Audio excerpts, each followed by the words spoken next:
उपभोक्ता मंच कार्यक्रम में आप सभी का स्वागत। दुनिया में शायद पहली बार वैश्विक स्तर पर उपभोक्ता के अधिकारों की आवाज बुलंद करने का श्रेय अमेरिका के तत्कालीन राष्ट्रपति कैनेडी को जाता है, जिन्होंने 15 मार्च 1962 को पहली बार उपभोक्ताओं के समर्थन में अपनी बात कही। उसके बाद अलग अलग मंचों पर उपभोक्ताओं के अधिकारों को लेकर एक संवाद और चर्चा की शुरुआत होती है। एक समय आया जब संयुक्त राष्ट्र संघ ने भी आह्वान किया कि हम वैश्विक स्तर पर उपभोक्ताओं को उनके अधिकारों से परिचित कराने के लिए प्रतिवर्ष उपभोक्ता दिवस मनाएं। पहली बार 1983 में उपभोक्ता दिवस मनाने की परंपरा शुरू होती है। उसके अगले वर्ष संयुक्त राष्ट्र ने इसके लिए दिशा निर्देश भी जारी किए। हमारे देश के संदर्भ में बात करें तो 24 दिसंबर का दिन बड़ा महत्वपूर्ण है, क्योंकि 1986 में उपभोक्ता संरक्षण अधिनियम पास किया गया। बाद में 2019 में उसको रिप्लेस किया गया संशोधनों के साथ। आज हम उपभोक्ताओं के इन्हीं अधिकारों, उसकी जागरूकता, इन्हीं सब मुद्दों को लेकर के यहाँ बातचीत करने एक दूरदर्शन के स्टूडियो में उपस्थित हुए हैं। और हमारे साथ दो ऐसे प्रमुख व्यक्तित्व हैं जिन्होंने उपभोक्ता आंदोलन के क्षेत्र में पिछले 3-3.5 दशक से बहुत काम किया है। मेरे साथ हैं अनंत शर्मा जी, जो इस समय भारतीय उपभोक्ता परिसंघ के राष्ट्रीय अध्यक्ष हैं। अनंत शर्मा जी पिछले लंबे समय से उपभोक्ता अधिकारों के लिए, उपभोक्ता के अधिकारों और उससे संबंधित मुद्दों पर निरंतर शोध अनुसंधान कर रहे हैं और राष्ट्रीय अंतर्राष्ट्रीय स्तर पर उपभोक्ताओं को जागरूक करने के लिए आपने एक एक्टिविस्ट के रूप में, एक शोधार्थी के रूप में बहुत महत्वपूर्ण कार्य किया है। हमारे साथ हैं श्री देवेंद्र मोहन माथुर। देवेंद्र मोहन माथुर एक अधिवक्ता के रूप में इस आंदोलन के साथ उपभोक्ताओं को न्याय दिलाने के लिए जिस तरीके से संघर्षरत हैं, आज के इस कार्यक्रम में हम उपभोक्ताओं के इन्हीं व्यापक पक्षों पर, उनके अधिकारों को लेकर के वो किस तरह से अपने जो भी गुणवत्ता, उनकी सेवा में कहीं गुणवत्ता की कमी है, कहीं दोष है, किस प्रकार से वो क्षतिपूर्ति के लिए आवेदन कर सकते हैं, किस प्रकार से वो अपने अधिकारों के प्रति एक तरह से उनको प्राप्त करने के लिए प्रयास कर सकते हैं। अनंत जी, आपसे शुरुआत करते हैं। उपभोक्ताओं को लेकर बहुत बात की जाती है। आप हमारे दर्शकों को ये बताएं कि मूलतः ये उपभोक्ता है क्या, किसको हम उपभोक्ता माने? जी, आपने बड़ा अच्छा सवाल किया है और उसका सबसे आसान जवाब ये है कि हम सब उपभोक्ता हैं। जी, हम सब बिना किसी जाति, धर्म, वर्ग भेद के उपभोक्ता की श्रेणी में आते हैं। हम जैसे ही किसी वस्तु या सेवा का उपयोग करते हैं, हम उसके उपभोक्ता हो जाते हैं। हम जिस माहौल में रह रहे हैं, जिस पर्यावरण का उपयोग कर रहे हैं, उसके भी उपभोक्ता हैं। सुबह से लेकर रात तक खाने पीने, पहनने, तमाम तरह की दूसरी सेवाएं जो हम लेते हैं, उनके हम उपभोक्ता हैं। सिर्फ उपभोक्ता की परिभाषा को लेकर अगर हम बात करें तो वो अलग अलग मायने में उपभोक्ता की परिभाषाएं बदलती रहती है। सामान्य तौर पर हम सब उपभोक्ता हैं, लेकिन आज जब हम उपभोक्ताओं के अधिकारों की बात कर रहे हैं, उससे जुड़े हुए कानूनों की बात कर रहे हैं, तो मैं यहाँ ये जरूर जोड़ना चाहूँगा कि उपभोक्ता संरक्षण कानून के तहत उपभोक्ता की जो परिभाषा है उसे कुछ मर्यादित किया गया है और उसमें उपभोक्ता उसे माना गया है जो किसी भी कीमत देकर या कीमत देने का वादा करके, प्रतिफल का वादा करके वस्तु या सेवा का उपयोग करता है। यानी सामान्यतः निःशुल्क जो वस्तुएं हम लेते हैं, निःशुल्क सेवाएं हम लेते हैं, उपभोक्ता कानून के अनुसार उपभोक्ता की परिभाषा में नहीं आती है। तो ये एक सामान्य सा मोटे तौर पर फर्क है। और दूसरा, इस कानून के अंदर इस बात का प्रावधान किया गया है कि वाणिज्यिक प्रयोजन के लिए जो सेवाएं या उत्पाद हम ले रहे हैं, उन्हें भी उपभोक्ता संरक्षण कानून के दायरे से बाहर रखा गया है। अच्छा, माथुर साहब, आनंद जी ने बड़ी महत्वपूर्ण बात कही कि जो वाणिज्यिक सेवाएं हैं वो इससे बाहर हैं और हम किसी भी सेवा के लिए यदि भुगतान करते हैं वो उपभोक्ता की श्रेणी में आता है। चूँकि आप लंबे समय से इन सारी स्थितियों को और उपभोक्ताओं को न्याय दिलाने के लिए संघर्ष कर रहे हैं, तो हम ये जानना चाहेंगे कि जब हमने किसी उम्मीद के साथ किसी सेवा को प्राप्त किया भुगतान करके, उसमें यदि जिस प्रकार का वादा किया गया, जो आश्वासन दिए गए उनकी पूर्ति नहीं होती है, गुणवत्ता की दृष्टि से वो उस कसौटी पर खरी नहीं उतरती है, तब उपभोक्ता क्या करे ऐसी स्थिति में? देखिए, उपभोक्ता संरक्षण कानून में उपभोक्ता को इस बात की गारंटी दी है कि अगर सेवाओं में कमी है, लापरवाही है और उसको जो नुकसान हुआ है उसकी क्षतिपूर्ति के लिए वह जिला आयोग में जा सकता है और अपने आप को ये साबित कर सकता है कि साहब मैंने जिस गुणवत्ता की वस्तु अथवा सेवाएं ली वो मुझे नहीं मिली, चाहे वो बैंकिंग की हो, यात्रा की हो, इंश्योरेंस की हो, कहीं भी अनफेयर ट्रेड प्रैक्टिस भी अगर हुई है तो वो कंज्यूमर कोर्ट में जा सकता है।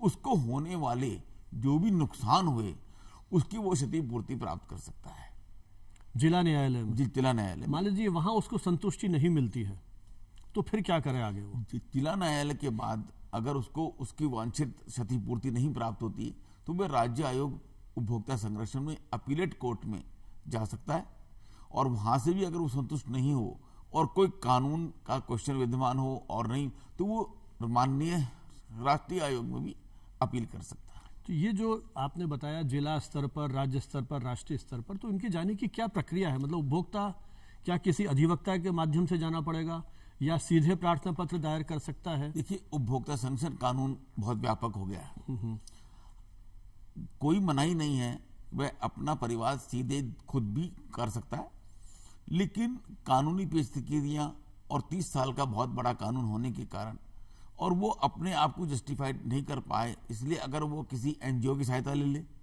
खुद चला जाए और अपनी बात को रखकर इस बात का साक्ष्य पेश करे कि उसे वास्तव में इतना नुकसान हुआ है। 5 पैसे की चीज के लिए 50 लाख का मांगना या क्षतिपूर्ति मांगना उसकी जायज नहीं होती, वो मिलता भी नहीं है। इसलिए उसको जस्टिफाइड करने के लिए उसको अपने साक्ष्य इकट्ठे करने चाहिए कि वास्तव में उसको इस चीज से इतना नुकसान हुआ या जन समुदाय में इतना नुकसान होगा। रिमोट के एरिया के क्षतिपूर्ति नहीं प्राप्त हो सकती, लेकिन अगर वो खुद पैरवी करना चाहे तो कंज्यूमर कोर्ट। माथुर साहब, मैं एक चीज और जानना चाहूंगा आपसे कि जो उपभोक्ता है वो क्या सतर्कता बरते कि उसको यदि क्षतिपूर्ति की या इस तरह की कानूनी उसको कहीं कोई महसूस होती है सलाह की या जरूरत की, तो उसको जैसे मान लीजिए कोई चीज खरीदे उसका बिल साथ में रखे या मतलब वो क्या सावधानियां उसको रखनी चाहिए? सावधानी ये है कि बाजार में आप 2 घंटे पहले जाएं, वस्तुओं का चयन करें, आपका अधिकार है, सोचें, कीमत का मोल भाव करें, उसकी गुणवत्ता देखें, उसमें दिखाए गए जितनी विशेषताएं हैं उसको परखें, जल्दबाजी ना करें। होता क्या है कि जल्दबाजी करते और बिल नहीं लेना, ये भी एक बहुत बड़ी दिक्कत हो जाती है और बाद में उस चीज को खराब होने के कारण फिर आदमी उसको ऐसा सोचता है कि मैंने बहुत घटिया माल ले लिया, क्योंकि उसको चयन करते समय और लोगों से पूछताछ करके उन चीजों को खरीदे, उन सेवाओं के बारे में अध्ययन करे। अब तो इंटरनेट अवेलेबल है, गूगल से सब कुछ देख सकता है, उसके बाद ही परचेजिंग करे, उसके bill, warranty card, guarantee card, ये सब चीज को देखे और उनको संभाल के रखे, तो आने वाले भविष्य में वो इन प्रॉब्लम से बच सकता है। यहाँ तक कि हम तो कहते हैं कि जिस चीज को खरीद रहा है उसका जो सेवाएं सेंटर जो है वो होना चाहिए और वो क्या क्या सुविधाएं देंगे, वहाँ कौन कौन सी ब्रांचेस हैं, कौन कौन से उनके हेड्स हैं, वो सब चीजों का अध्ययन करने के बाद अगर खरीदता है तो मैं समझता हूँ कि उसको कम मुसीबत का सामना करना। आनंद जी, आप क्या महसूस करते हैं? जैसा माथुर साहब ने कहा कि एक बहुत मतलब उपभोक्ता को इन सब चीज़ों के लिए लगता है बहुत व्यापक अध्ययन करें, जैसा आपने कहा तुलना कीजिए, बिल को संभाल के रखिए। आपने तो बहुत एक एक्टिविस्ट के रूप में भी काम किया है और उपभोक्ताओं के बीच में जाकर के आपने काम किया है, तो जैसा आपने उपभोक्ता को डिफाइन किया अभी, तो थोड़ा सा ये बताएं कि तो उपभोक्ता के अधिकार क्या हैं। और चूंकि हमारे देश की बात जहां हम करते हैं वहां मुझे लगता है कि जो सूचना का स्तर है वो बहुत बहुत बड़ा गैप है उसमें। एक तरफ तो वो शिक्षित समुदाय है, एक तरफ वो दूर दराज के अंचल में बैठा हुआ वो अशिक्षित ग्रामीण भी है जिसे इस कानूनी प्रक्रिया की जानकारी नहीं है। तो किस प्रकार इस गैप को दूर करते हुए हम उपभोक्ता को उसके वास्तविक अधिकारों से ये बताते हुए कि आप कोई सामान खरीदते हैं तो आपको किन किन अधिकार, किस तरह के अधिकार आपको है, इस पूरे परिवेश को किस तरह से देखते हैं आप, अपने अनुभव क्या? बिल्कुल भानावत जी, आपने अपनी बात शुरू की थी 15 मार्च 1962 को जॉन एफ कैनेडी ने, जब सबसे पहले 4 कंज्यूमर राइट्स की बात की थी। उसके बाद कंज्यूमर इंटरनेशनल और यूएन के लेवल पर 8 कंज्यूमर राइट्स को विश्वव्यापक तौर पर मान्यता मिली है। हमारे यहाँ जो 1986 का कानून बना उसमें उपभोक्ताओं को 6 अधिकार मिले हैं जी। और उन 6 अधिकारों के बारे में आपको समझने की जरूरत है। अभी जो हम क्षतिपूर्ति की बात कर रहे थे वो आपका एक अधिकार है, उन 6 में से एक है, 5वां अधिकार है क्षतिपूर्ति का अधिकार। लेकिन जो सबसे महत्वपूर्ण अधिकार है वो सबसे पहला अधिकार है सुरक्षा का अधिकार। सुरक्षा का अधिकार इस बात का बंदोबस्त करता है कि बाजार में ऐसा कोई सामान या सेवा नहीं बेची जानी चाहिए जिससे उपभोक्ता की जान या माल को किसी तरह का नुकसान हो सके, क्योंकि अगर जान और माल को नुकसान हो गया तो क्षतिपूर्ति लेना बाद की बात है, जो चीज़ चली गई वो नहीं आने वाली है। अगर कोई हमने आदमी को खो दिया है तो क्या हम उसकी क्षतिपूर्ति करेंगे? वो सिर्फ एक आर्थिक वैल्यू उसकी के साथ खिलवाड़ तो हो सबसे जाए। पहली चीज बात यह है कि ये हमारा अधिकार है कि बाजार में ऐसा कोई वस्तु या सामान नहीं होनी चाहिए जिससे हमारी जान जा सके, और इसके लिए हमने अनिवार्य मानकीकरण कई चीज़ों में लागू किया है। उदाहरण के लिए बिजली के स्विच की अगर हम बात करें, अगर इलेक्ट्रिक स्विच अच्छी क्वालिटी का नहीं है तो उसको हर आदमी काम में लेता है, बच्चा भी काम में लेता है और उसमें करंट आने से जान जा सकती है। तो ऐसे स्विचेस जो जानलेवा हो सकते हैं वो बाजार में नहीं बिकनी चाहिए, उनको प्रतिबंधित किया गया है। इसी तरह से सब चीज़ों के अंदर ये प्रभाव ही होता है। दूसरा जो अधिकार उपभोक्ता को मिला है वो है सूचना का अधिकार, और सूचना का अधिकार एक RTI कानून बना बाद में, उससे ही अलग है, वो सूचना का अधिकार अलग है। यहाँ जो सूचना का अधिकार है वो इस बात की व्यवस्था करता है कि आप जो सेवा बाजार से ले रहे हैं या जो वस्तु ले रहे हैं उसमें क्या है, उसका कैसे उपयोग करना है, उससे आपको कोई नुकसान तो नहीं हो सकता, ये सारी जानकारी प्राप्त करना भी आपका अधिकार है। आपको मतलब वो उस प्रोडक्ट पे छपा हुआ होना चाहिए जिसको आप खरीद रहे हैं, छपा होना चाहिए, और अगर छपा हुआ नहीं होना है कानून के अनुसार तो आपका अधिकार है कि आप पहले उसकी पूरी जानकारी प्राप्त कर लें, उसका कैसे उपयोग करें। जहाँ से आप उसको परचेज कर रहे हैं, अच्छा, जहां से आप उसको ले रहे हैं, वो आपको मना नहीं कर सकता कि आपको बताया नहीं जाएगा, ये आपका राइट है। उसका तो रिकॉर्ड नहीं है, जो वर्बल बातचीत हुई है जी, वो तो ये कह सकता है कि मैंने तो आपको नहीं कहा ये है। नहीं, कहने और नहीं कहने की बात नहीं है। हमने पैकेज कम्युनिटी रूल्स बनाए, उनमें बहुत सारी चीजें हमने तय कर दी कि लेबल पे छापना पड़ेगा, लेकिन वो अंत नहीं है। लेबल पर छापना एक सीमा है। आपको बहुत सारी चीजें ऐसी है जो लेबल में छपी नहीं हो तो भी जाननी चाहिए। तो ये आपका राइट है कि अगर आप कोई चीज जानना चाहते हैं तो आपको जानकारी पूरी दी जाएगी। अभी बहुत दिन पहले तक एक मुद्दा चल रहा था, हमारे बहुत से लोग विदेशों से हमारे साथी आते थे, वहाँ से गिफ्ट लाते थे, टॉफ़ी लाते थे और हम लोग खाते थे, बाजार में भी बिकती थी, हमें पता नहीं था। हमें से बहुत सारे लोग ऐसे लोग हैं जो वेजिटेरियन है, नॉनवेज नहीं खाते, लेकिन बाहर से आने वाली ज़्यादातर सामग्री में नॉनवेज था और हमें पता नहीं होता था। तो यहाँ भी बहुत पॉपुलर जो केक और पेस्ट्री थे बाजार में आते थे, वो नॉनवेज थे, लोग वेज समझ के खाते थे। तो हमने उनके जानने के अधिकार के लिए एक निशान लगाना शुरू किया, हरा निशान और लाल निशान। तो ये आपकी सूचना के अधिकार में आता है। इस तरह आपको हर एक चीज़ों के बारे में सूचना प्राप्त करने की हम कोशिश करें कि लेबल के जरिए हो, और लेबल के जरिए नहीं है तो भी आप पूछ करके इसको, आपका अधिकार है कि आपको वो जानकारी दी जाएगी। ये सूचना का अधिकार है। तीसरा अधिकार है चयन का अधिकार, और चयन का अधिकार इस बात की व्यवस्था करता है कि आपको कोई भी खास किस्म की चीज, खास ब्रांड की चीज, कोई खास वस्तु खरीदने के लिए बाध्य नहीं किया जा सकता। कुछ दिन पहले तक आप देखते थे स्कूल में बच्चे को कहते थे यहीं से आपको यूनिफॉर्म लेनी पड़ेगी, यहीं से जूते लेने पड़ेंगे, यहीं से किताबें लेनी पड़ेगी। उससे भी पहले आपने तो वो दिन भी देखा जब किताबों की शॉर्टेज थी तो कहते थे कुंजी साथ लेनी पड़ेगी। वो सारी चीजें गैरकानूनी है। गैस के साथ चूल्हे के चूल्हा नहीं होता, ये सब गैरकानूनी है। आपकी इच्छा है कि आप कौन सा ब्रांड खरीदे, कहाँ से खरीदे, ये एक आपका तीसरा अधिकार है जो चयन का अधिकार आपको दिया गया है। चौथा अधिकार है सुनवाई का अधिकार, और वो इस बात की व्यवस्था करता है कि अगर आपने बाजार से कोई वस्तु या सेवा ली है और उसमें किसी तरह की कमी है तो आपकी बात को सुना जाएगा, उससे आपको मना नहीं किया जा सकता कि नहीं। पहले आपने देखा होगा बिलों में लिखा हुआ था सेल में बेचा हुआ माल है वापस नहीं लेंगे, बिल पे लिख दिया एक बार बिका हुआ माल वापस नहीं होगा। ये सब गैरकानूनी घोषित कर दिया है हमने। अगर खराबी है 1000 बार बदलना होगा, चाहे आपने सेल में लिया बिना सेल में लिया, ये आपका सुनवाई का अधिकार कि आपकी बात को सुना जाएगा। पांचवा अधिकार है क्षतिपूर्ति का अधिकार, जिस पर पहले चर्चा हुई कि अगर किसी तरह का कोई नुकसान हो जाता है तो अब आप पूरी क्षतिपूर्ति प्राप्त कर सकते हैं। आपने मिठाई की दुकान से मिठाई का डब्बा खरीदा है तो मिठाई खाने वाला बीमार हो गया, न केवल मिठाई का पैसा, पूरे इलाज का पैसा हम उस दुकानदार से ले सकते हैं। हमारे किसान भाई बीज खरीद के लाते हैं, गिरवी रख करके खेती करते हैं, पता लगा बीज खराब हो गई, खाद खराब आ गई, पूरी फसल चौपट हो गई, वो पूरी फसल का पैसा बीज और खाद वाले से ले सकते हैं। और छठा अधिकार जो हमें प्राप्त है वो है उपभोक्ता जागरूकता का अधिकार, उपभोक्ता शिक्षा का अधिकार, जिसके लिए आज हम बात कर रहे हैं कि हर उपभोक्ता का ये अधिकार भी है कि उसे ये सारी जानकारी दी जाए। माथुर साहब, आनंद जी ने उपभोक्ता के अधिकारों का बड़ा एक व्यापक स्वरूप हमारे सामने रखा जी। कानून में ये सारे प्रावधान हैं, लेकिन व्यावहारिक रूप से हम कई बार ये देखते हैं, चूंकि आप तो उस पूरी न्यायिक प्रक्रिया से जुड़े हुए हैं, कई बार हम विज्ञापनों में देखते हैं सेलिब्रिटीज बड़े बड़े वादे करते हैं जी कि रातों रात चमत्कार हो जाएगा, हमारे स्वास्थ्य में ये सुधार हो जाएगा, इतनी ऊर्जा का संचार हो जाएगा, है ना, हमारा मतलब पूरा व्यक्तित्व में कितना ट्रांसफॉर्मेशन हो जाएगा। बहुत सारी चीज़ों के बारे में इस तरह के वादे किए जाते हैं और उन सेलिब्रिटीज से प्रभावित होकर के हम उसको क्रय करने के लिए एक तरह से तत्पर हो जाते हैं। फिर वो आश्वासन यदि पूरे नहीं होते हैं तब क्या करें? सेलिब्रिटी के लिए भी क्या है, दंड के प्रावधान है और वो फायदा नहीं होता जैसा अभी आनंद जी ने कहा, तब क्या करें? उपभोक्ता संरक्षण अधिनियम अभी जो 19 में अमेंडमेंट आया, उसमें जो संशोधन हुआ उसमें सेलिब्रिटी को भी पक्षकार बनाया जा सकता है और उसके ऊपर भी पेनल्टी इंपोज की जा सकती है, क्योंकि आपने विज्ञापन से प्रभावित होकर उस सेलिब्रिटी के कथनों पर विश्वास करते हुए बाजार से पर्टिकुलर चीज खरीदी और खरीदने के बाद आपने उसको उपयोग लिया और आपको कुछ भी नहीं हुआ बल्कि और दिक्कत आ गई। हेयर सैलून में भी ऐसा होने लगा। वो बहुत सारी चीजें ऐसी बाजार में आई जो विज्ञापनों से ही चला करती है, क्योंकि कंज्यूमर के दिमाग में एक विज्ञापन फिट हो जाता है, वो समझता है जो ये कह रहे हैं वो गुणवत्ता है, जबकि ऐसा नहीं है।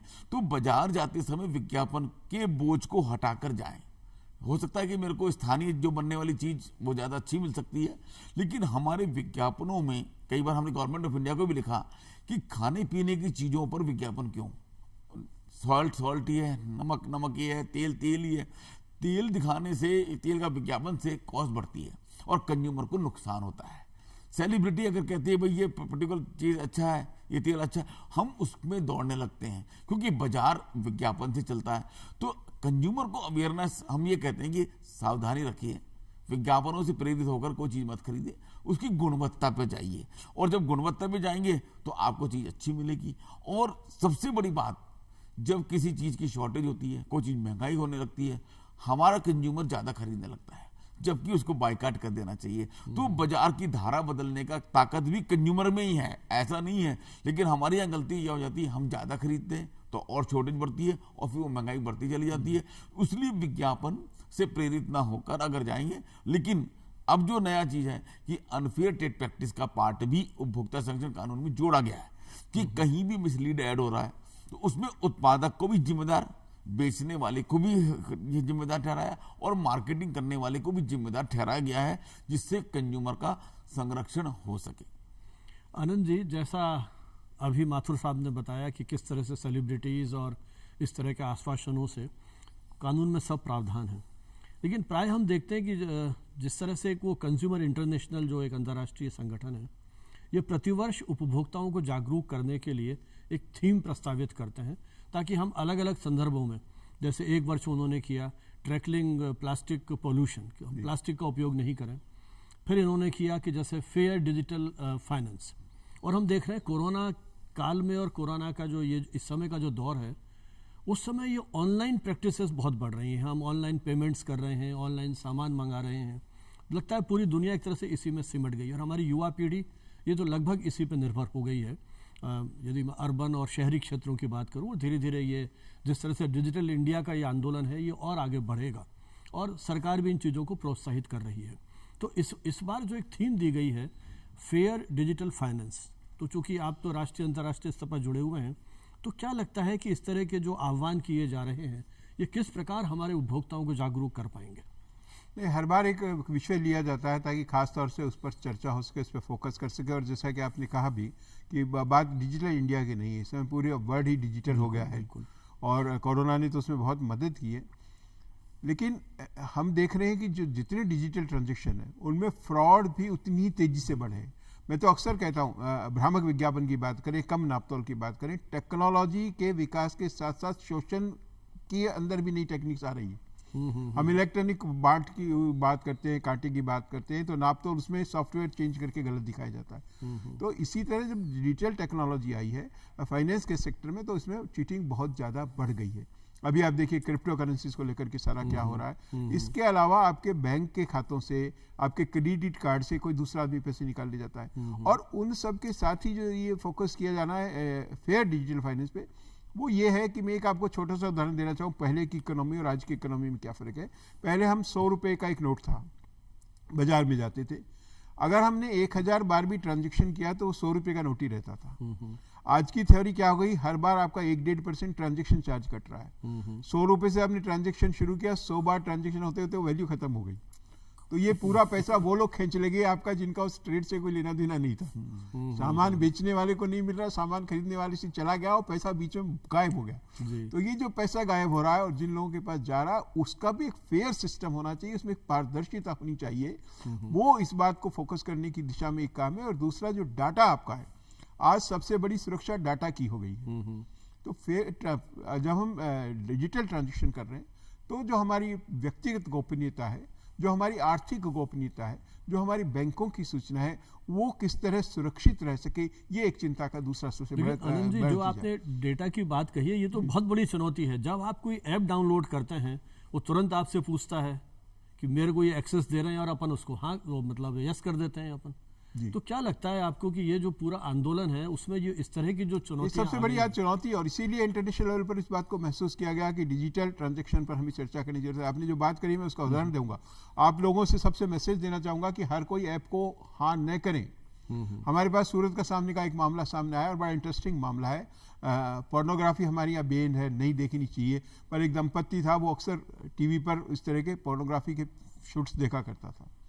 एक दिन जब उन्होंने चलाया तो देखा कि उनके खुद के शॉट्स वहां आ रहे, तो उनके लिए तो ये बिल्कुल शॉकिंग था। ये क्या हुआ है। उन्होंने पुलिस में रिपोर्ट कराई, केस बना, पता चला।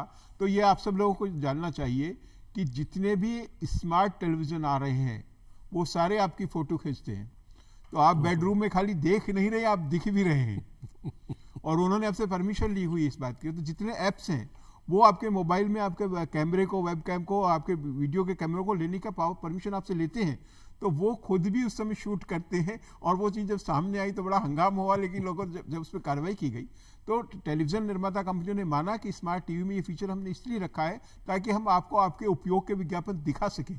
अच्छा। हम उस आर्टिफिशियल इंटेलिजेंस जो आज है, वो आर्टिफिशियल इंटेलिजेंस ये है कि वो आपसे ज़्यादा आपके बारे में जानते हैं और उन सब चीज़ों को सुरक्षित रखते हैं। तो उस स्थिति में ये जो आज जो सब कुछ हो रहा है वो चिंता के लिए बहुत गंभीर विषय है, जिसके लिए आम उपभोक्ता को, हम सबको सचेत रहना चाहिए और जागरूक रहना चाहिए। लेकिन अनंत जी, चुनौती यह है कि हमारे यहाँ, जैसा मैंने शुरू में भी कहा, अभी शिक्षा का वो प्रसार नहीं है।